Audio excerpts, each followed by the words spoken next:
Hey friends, this is Bridgit Danner with Hormone Detox Shop. Whoop, that's us.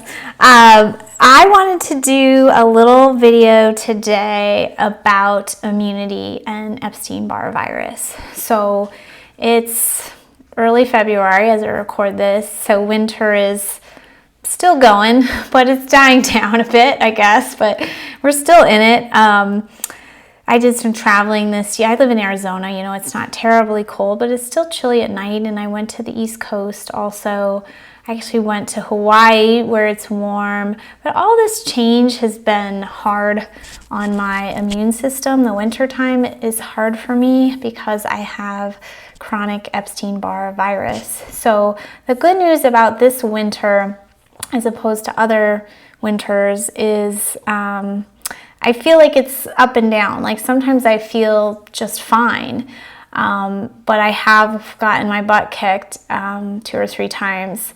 And I know a lot of people may ask, like, how do you know it's Epstein Barr? That's, you know, how do you know you're in, like, how do you know it's Epstein Barr at the time? And I think it depends on your own body. I mean, you do first need a diagnosis, and it's a little tricky because there's acute Epstein Barr that's going to be showing like while symptoms are going on, and there's also markers of chronic infection. So this book by my friend Kaisa Kines is a great resource, and there's a section about testing.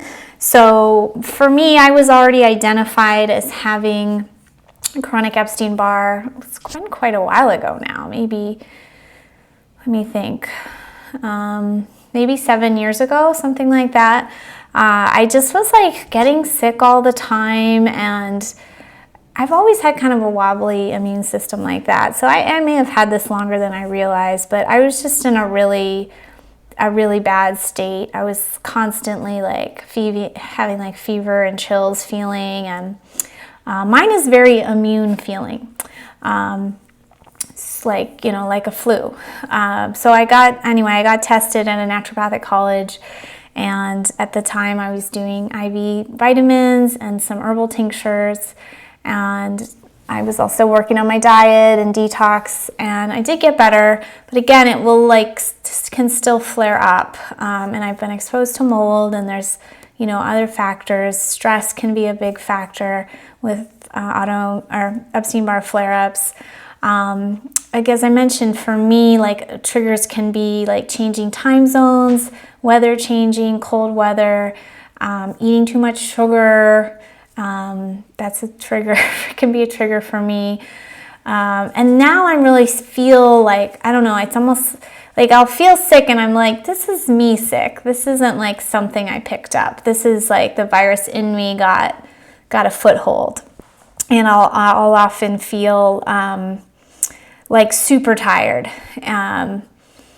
like quickly. And when you read this book, which I do encourage, I'm actually interviewing her, doing a live interview of her on Friday on my Facebook channel.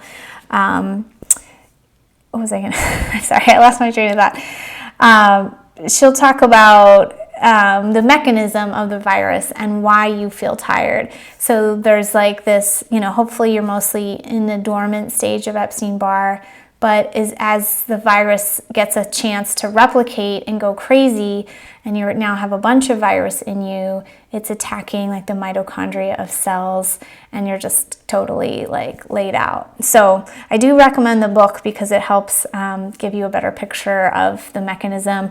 There are a bunch of references about herbs and nutrition and toxins to avoid. So I'm going to show you some of the things that I use when I'm flared up.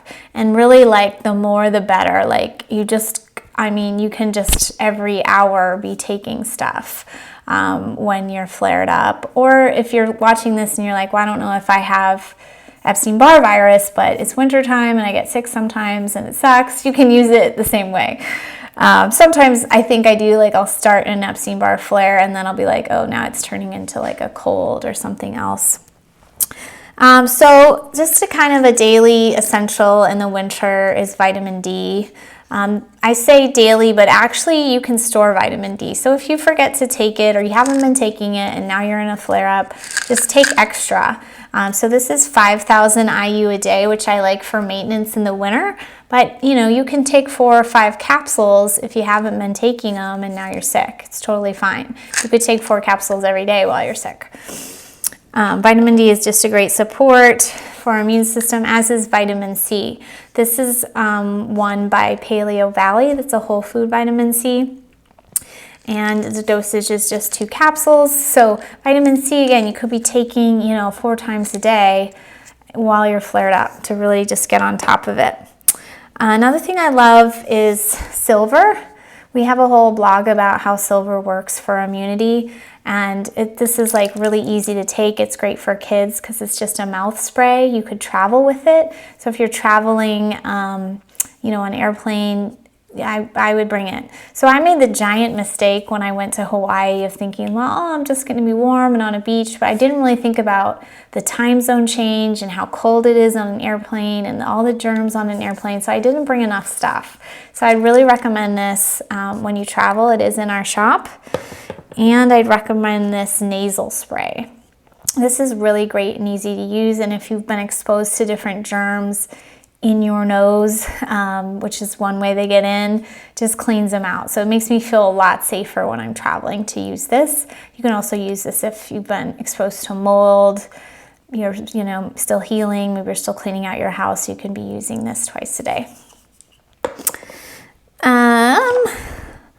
Fish oil. This is a fish oil we sell. It's a liquid, so you have to keep it in the fridge, so it's not that travel friendly. But again, while you're sick, you can be taking 2 or 3 spoonfuls a day. It keeps down inflammation of that cellular wall and can stop I need to find kind of a study on this, but how I learned it was that it can stop the spread of the virus from cell to cell by making the cellular membrane stronger, kind of like healthier. So it sounds like, I want to actually emphasize this because I don't see many people taking extra fish oil when they're sick, and it's really fantastic support. As is, one you might not think about is magnesium is also really beneficial to your immune system, and most of us are deficient. So these 2 are part of like our daily hormone pack with a multivitamin, and you just do a scoop of this in water. So maybe more exciting things. This is olive leaf extract, which you may have heard of me talk about before. It's an antiviral, antibacterial. Again, you could do a few doses of this a day. Potentially, you could take this while traveling as a prophylactic. It sometimes does leave me a little gassy or bloated because it is killing off some like unfriendly gut bacteria for me sometimes. So that's the only thing I would watch out for. But this is a really nice antiviral. EGCG is a compound from green tea that's an antioxidant. It's also good for, I forget what she said, which stage of the viral journey, but the EGCG is a great, really tolerable compound, great for prevention, but I'll do more when I'm sick. Just taking 2 a day, it's like good for brain health, good for lots of things. I should be more prepped on this one, but I'll explain it better in another video. It's a really great compound. I just find it makes me feel more resilient and I get sick less often. A couple more things. These are things we do not sell, but I just buy at my local grocery. I just do like this mixed herbal rapid immune boost when I'm sick. And astragalus is actually something I love for prevention. There was one winter after I got diagnosed where I was just super consistent with astragalus. It was by a different brand, but I just didn't even really get sick that winter. I was so impressed. So I think this can be just a great immune adaptogen.